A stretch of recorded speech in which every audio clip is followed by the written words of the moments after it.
Hello అండి. Welcome to our channel. నేను మిసిరి. ఈరోజు మనం చెప్పుకోబోయే కథ 'ప్రియసఖి' సిరీస్‌లో ఒక పార్ట్. 'ప్రియసఖి' 239. ఇక కథలోకి వెళ్ళిపోదాం. అబ్బా! ఏం చేస్తున్నావు నువ్వు? చిరుకోపంగా చుట్టూ చూసింది శ్రేష్ఠ. లక్కీగా పార్కింగ్ ప్లేస్‌లో ఎవరూ కనిపించలేదు. సృజన్ నవ్వుతూ హత్తుకున్నాడు. ఒకసారి ధరణి దగ్గరికి వెళ్ళి ఇంటికి వెళ్ళిపోదాం. అతని మాటలకి చిన్నగా నవ్వి సరే అన్నట్టు చూసింది శ్రేష్ఠ. సృజన్ కారు గగన్ ఇంటి వైపుకి మళ్ళింది. గగన్ కారు బయటికి వెళ్ళిన మరో 10 నిమిషాల తర్వాత సృజన్ కారు లోపలికొచ్చింది. వాళ్ళని సాదరంగా లోపలికి ఆహ్వానించింది మాలవిక. మాలవికని, ప్రకాష్ని కానీ చూస్తుంటే ప్రతిసారి ఆశ్చర్యంగానే ఉంటుంది శ్రేష్ఠకి.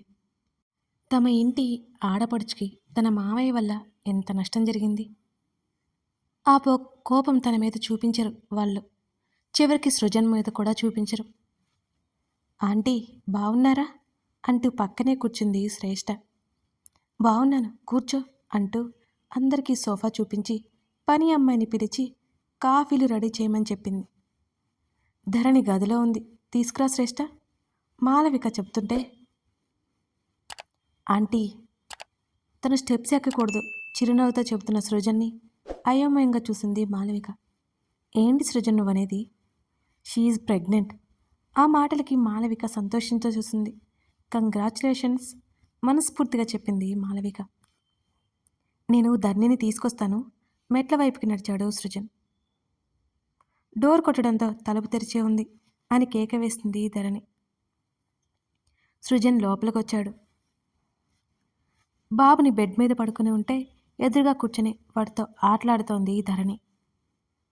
ఆమె తల మీద చేయి వేయగానే అప్రయత్నంగా తల తిప్పి చూసింది. సృజన్ సంతోషంగా పిలిచింది. ఏం చేస్తున్నాడు నా అల్లుడు అంటూ పక్కన కూర్చుని బుజ్జిగాన్ని ఎత్తుకున్నాడు సృజన్. ముద్దుగా బొద్దుగా ఉన్నవాడిని చేతుల్లోకి తీసుకుని ముద్దు చేశాడు. ఆరోగ్యం ఎలా ఉంది ధరణి అడిగాడు చెల్లి వైపు చూస్తూ. బాగుంది సృజన్ అని. సడన్ సర్ప్రైజ్ ఏంటి అని అడిగింది అదే ఆశ్చర్యంతో. కిందకి రాగలవా, శ్రేష్ఠ ఉంది అన్నాడు సృజన్.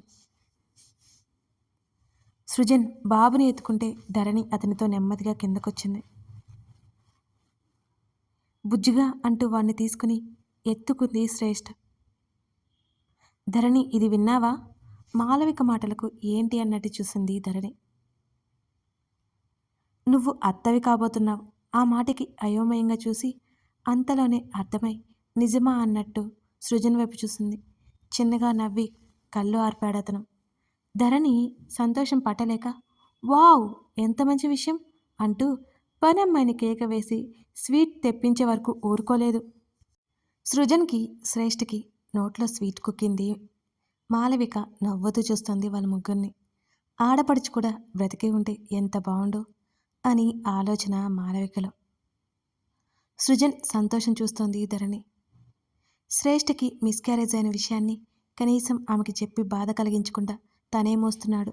సృజన్ ఆ విషయం తెలుసుకుని ఎంత కుమిలిపోయాడో ధరణికి తెలుసు. వాళ్ళని లంచ్ చేసి వెళ్ళే వరకు వెళ్ళిపోవద్దని ధరణి ఎంత చెబుతున్నా ఇంట్లో ఎదురు చూస్తారని చెప్పి బయలుదేరారు. వాళ్ళ ఇంటికి వెళ్ళేసరికి శ్రేష్ఠ, సృజన్ తల్లిదండ్రులు ఇద్దరు వారి కోసం ఎదురు చూస్తున్నట్టున్నారు. వెళ్ళి ప్రసాద్ని కౌగిలించుకుంది శ్రేష్ఠ. కంగ్రాట్స్ బేబీ ఆనందంగా చెప్పారు ఆయన. సృజన్ నవ్వుకుంటూ చూశాడు ఇద్దరిని. ఆమె బిజినెస్ కోసం వద్దు అన్నారని ఆయనతో ఎన్ని రోజులు మాట్లాడలేదు శ్రేష్ఠ. ఇప్పుడేమో చిన్నపిల్లల తండ్రిని కౌగిలించుకుని ఆపకుండా మాట్లాడేస్తోంది. అక్కడ అంతమంది ఉన్న సృజన్ చూపులు మాత్రం ఆమె వైపే ఉన్నాయి. తల్లి హడావుడి చేస్తోంది. వాళ్ళందరి సంతోషం సృజన్కి అర్థమవుతూనే ఉంది. స్వరూప్ స్పృహలోకి వచ్చాడని అతని తల్లిదండ్రులు పరుగున గదిలోకి వెళ్లారు. కొడుకుని తిట్టేశాడు స్వరూప్ తండ్రి. ఆయనకు ఎంత భయం వేసిందో ఆయన కోపంలోనే అర్థమైపోతోంది. ఆయన ఊరుకోబెట్టి కొడుకుని చూసి కన్నీళ్లు పెట్టుకుంది స్వరూప్ తల్లి. నాకేం కాలేదమ్మా, మీరు ఏడవకండి అతను నెమ్మదిగా చెప్పి ఏటో చూస్తున్నాడు. ఈ పాటికి దీవెన స్టేట్స్ వెళ్ళిపోయి ఉంటుంది. భారంగా కళ్ళు మూసుకొని అతని బాధను దిగమింగుకుంటున్నాడు. అంత పరధ్యానంగా ఎలా ఉన్న స్వరూప్, మీ అన్నయ్యేమో అలా, నువ్వేమో ఇలా. ఆవిడ ఏడుస్తుంటే, అమ్మా! అది అనుకోకుండా జరిగింది. ప్లీజ్ ఏడవకు. తల్లి చేతిని పట్టుకుని బ్రతిమాలాడు. కొడుకు కళ్ళు తెరిచే సంతోషంతో దీవెన గురించి మర్చిపోయారు వాళ్ళు. రాత్రి నుంచి ఇలాగే ఉన్నారా? వెళ్ళి భోజనం చేసి రండి అని అంటుంటే, నేను ఇక్కడే ఉంటాను.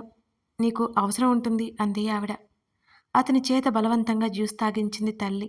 మరో గంట తర్వాత టిఫిన్ పెట్టింది కూడా. ఏమైపోతాడా అనుకున్న కొడుకు క్షేమంగా ఉండడంతో కాస్త కుదుటపడ్డారు ఇద్దరు. ఎంతసేపు ఇక్కడే ఉంటారు మేడం? దీవెని చూస్తూ అడిగాడు శత్రు. వెళ్తాను అందే కానీ లోపలికి వెళ్ళడానికి ధైర్యం చాలట్లేదు ఆమెకి. ఇప్పటికీ 2 అవర్స్ అయింది. అతనికి స్పృహ వచ్చి భుజాలు కదిలించాడు శత్రు. ఆమె మాట్లాడలేదు. ఆమెకి చెప్పలేనంత గిల్టీగా ఉంది.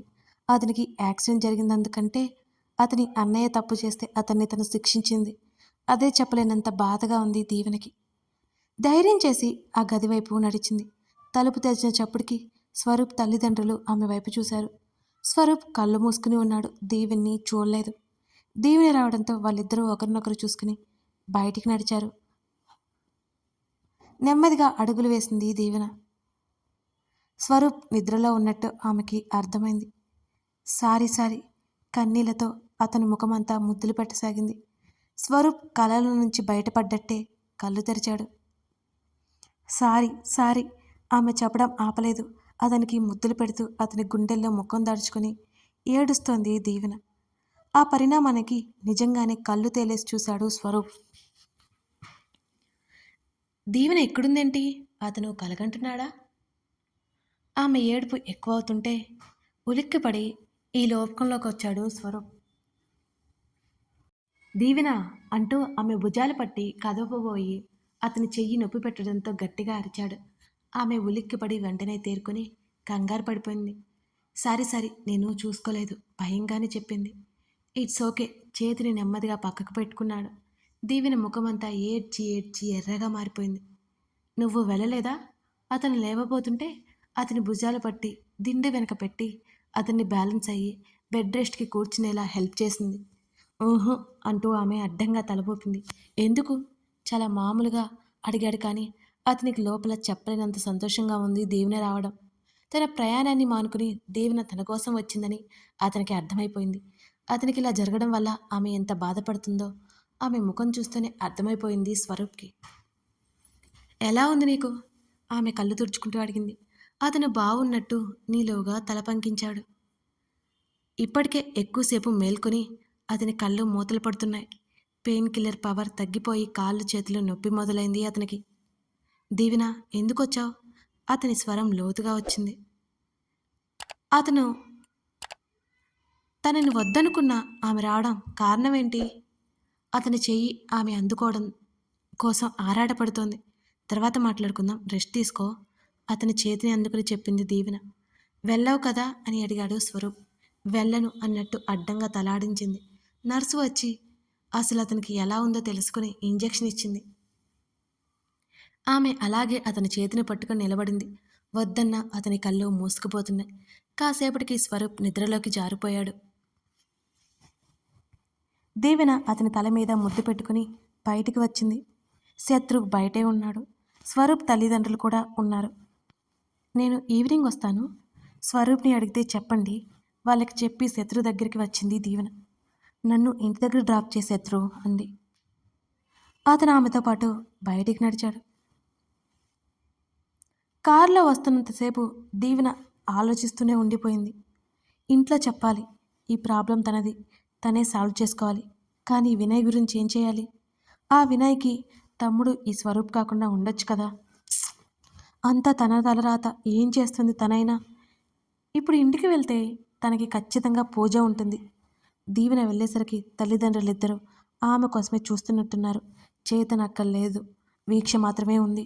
డాడీ అది ఆమె చెప్పబోతుంటే వెళ్ళి ఫ్రెష్ అయ్యరా దీవి, వీక్ష చెప్పడంతో తలాడించి గదిలోకి వెళ్ళిపోయింది దీవెన.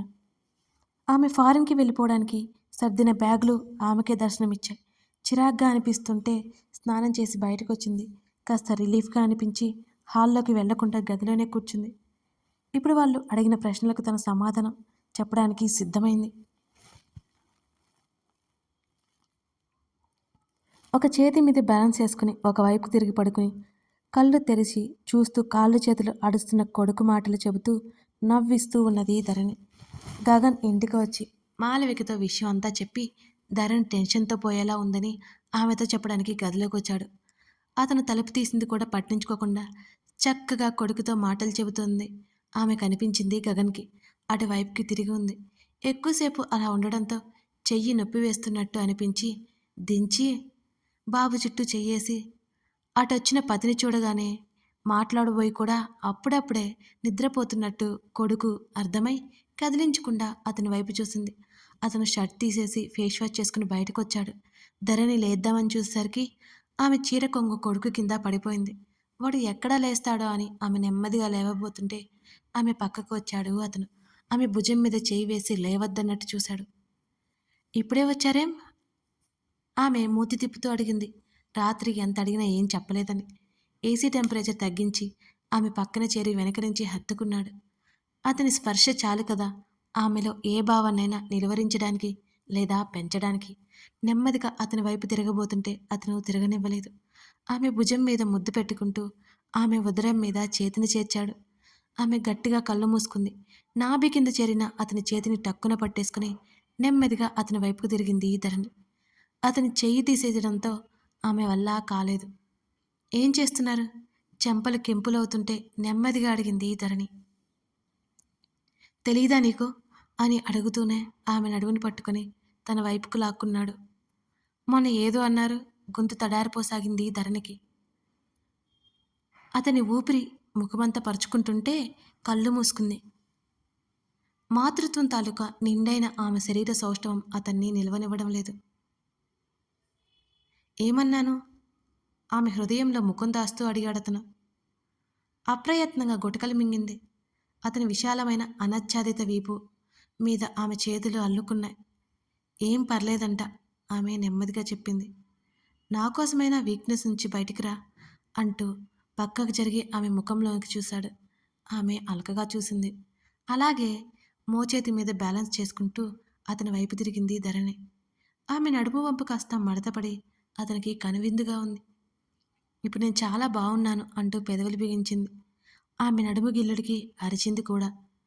ష్ ఏంటి మీరు అంటూ చిరుకోపంగా చూసింది. బయట పనుంది, లేట్ అవుతుంది. వెళ్ళబోతున్న అతని మెడ చుట్టూ చేయేసి ఆపింది ధరణి. కథ కొనసాగుతుంది. ఈ కథ మీకు నచ్చినట్లయితే తప్పకుండా లైక్ చేయండి. అలాగే కొందరు అడుగుతున్నారు ఈ ఎపిసోడ్స్ ఎందుకు ఇంత ఇస్తున్నారు అంత ఇస్తున్నారని. అలా ఏం లేదండి. నేను స్టోరీ రాసుకున్నప్పుడు పార్ట్స్గా రాశాను కదా, 2 పార్ట్స్ లేదా 3 పార్ట్స్ అట్లా కలిపిస్తున్నాను. అది ఎంత వస్తే అంతే ఇచ్చేస్తున్నాను. మళ్ళీ నేను సగం సగం చేశానంటే నేనే కన్ఫ్యూజ్ అవుతాను. స్టోరీ ఎక్కడి నుంచి రికార్డ్ చేయాలి ఏంటి అని. మీకు అర్థమైందని అనుకుంటున్నాను. Thank you for watching this video. Subscribe చేయడం మాత్రం మర్చిపోకండి.